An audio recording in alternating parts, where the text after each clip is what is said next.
आज की moral story खुशी वहीं पर है जहाँ मन प्रसन्न हो। एक बुढ़िया थी जिसके एक पुत्र था। दोनों ही निर्धन थे और बहुत ही कठिनाई में जीवन व्यतीत कर रहे थे। एक दिन बुढ़िया के पुत्र ने अपनी माता से कहा कि यहाँ पर तो मेरे लिए कोई काम है नहीं, आप मुझे अनुमति दीजिए ताकि मैं किसी दूसरे नगर में जाऊँ। हो सकता है कि वहाँ पर मुझे कोई काम मिल जाए और मैं पैसा कमा कर वापस आऊँ। बूढ़ी माँ ने अपने बेटे को एक सिक्का दिया और थोड़ी सी रोटी भी यात्रा मार्ग के लिए दे दी। इसके बाद उसने अपने पुत्र को विदा किया। बुढ़िया का बेटा चलते चलते एक बाजार पहुंचा। वहाँ पर उसने एक बूढ़े भिखारी को देखा। वो चिल्ला कर कह रहा था कि है कोई जो मेरे जीवन के अनुभव को एक सिक्के में खरीदे। कोई भी उस बूढ़े भिखारी की बात नहीं सुन रहा था। इसी बीच उस युवक ने सोचा कि मेरे पास एक सिक्के के अतिरिक्त कुछ भी नहीं है, क्यों न यह सिक्का मैं इस बूढ़े को दे दूं।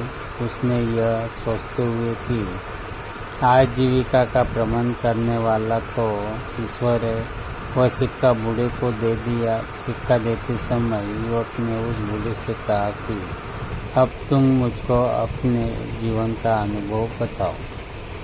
बूढ़े ने कहा कि कोई भी अपनी वर्तमान स्थिति से संतुष्ट नहीं है। वह सोचता है कि इस स्थान से किसी दूसरे स्थान पर जाऊं ताकि मेरी स्थिति बेहतर हो जाए। बूढ़े ने कहा कि मेरे हिसाब से तो वह स्थान उचित है जहाँ पर मन को शांति मिले। प्रसन्नता महत्वपूर्ण है, न कि स्थान। बूढ़े की बात सुनने के पश्चात वह आगे बढ़ गया और चलते चलते एक जंगल में पहुंचा। वहाँ पर उसने देखा कि बहुत से लोग एक कुएं के किनारे जमा है। उसने उन लोगों से पूछा कि क्या हुआ। लोगों ने कहा कि इस आशा के साथ हमारा कारवां यहाँ पर आया था कि इस कुएं से पानी निकाल कर पिएगा। अब हम स्वयं प्यासे हैं और हमारे पशु भी प्यासे हैं। हमने कुएं से पानी निकालने के लिए कई बार रस्सी में बाल्टी बांधकर कुएं में डाली और हर बार रस्सी टूट गई और बाल्टी कुएं में गिर गई। अतः अंत में हमने एक व्यक्ति को कुएं में भेजा ताकि वो हमारी बाल्टियों को वापस ले आए, किंतु वह भी वापस नहीं आया। पता नहीं कुएं में क्या है। युवक जो अपने घर से काम के लिए ही निकला था, उसने सोचा कि इन लोगों को अपनी योग्यता और क्षमता को प्रदर्शित करने का यह बहुत अच्छा अवसर है। हो सकता है कि कारवां के लोग इसे देखकर मुझे कोई काम सौंपे। उसने कारवां वालों से संबोधित करते हुए कहा कि यदि आप अनुमति दे तो मैं कुएं में जाकर देखूं कि वहाँ पर क्या है। कारवां वालों ने उसे तुरंत ही कुएं में जाने की अनुमति दे दी, क्योंकि वे स्वयं इस कार्य से डर रहे थे। उन्होंने युवक की कमर में रस्सी बांधी और उसे कुएं में भेज दिया। वह दीवार के सहारे धीरे धीरे कुएं में उतर रहा था। जैसे ही वह पानी के निकट पहुंचकर बाल्टियों को ढूंढने का प्रयास कर रहा था, एकदम से उसने एक बहुत बड़े काले देव को देखा। देव ने उसे कहा कि तुम यहाँ पर क्या कर रहे हो। देव को देखकर नौजवान डर गया। उसने देव को सलाम किया। इस पर देव हंसा और बोला, सलाम सुरक्षा लाता है। तुम मुझको एक सज्जन युवक लग रहे हो। मैं तुमसे यह प्रश्न करना चाहता हूँ। यदि तुमने मेरे प्रश्न का सही उत्तर दे दिया तो मैं तुम्हें यह अनुमति दूंगा कि कुएं से पानी लेकर सुरक्षित वापस चले जाओ। यदि तुमने मेरी बात का सही उत्तर नहीं दिया तो मैं तुमको भी उन्हीं लोगों की भांति यहाँ पर बंदी बनाऊंगा जो तुमसे पहले यहाँ पर आए थे। ऐसे में युवक ने सोचा कि तुम्हें क्या परेशानी थी जो यहाँ पर आए, लेकिन अब इन बातों से कोई लाभ नहीं था। अब मुझको ईश्वर पर भरोसा करते हुए देखना यह है कि इस काले देव ने क्या सोच रखा है। यह सोचते हुए उसने देव से कहा कि ठीक है, मुझको तुम्हारी बात स्वीकार है, तुम अपने प्रश्न पूछो। देव ने युवा से पूछा कि यह बताओ कि खुशी कहाँ है। देव का प्रश्न सुनकर युवा ने कहा कि मालूम है कि खुशी तो धरती पर ही है। फिर भी उसने सोचा कि यदि मैं उसको यही उत्तर दूंगा तो हो सकता है कि उसे बुरा लगे, क्योंकि उसका घर तो अंधेरे कुएं में है। अभी वह यह सोच ही रहा था कि युवक ने बूढ़े फकीर की बात याद आई। बूढ़े की बात जैसे ही उसके मन में आई वह बहुत प्रसन्न हुआ। इसके बाद उसने देव से कहा कि जानते हो खुशी कहाँ है। जहाँ पर मन प्रसन्न है वहीं पर खुशी है।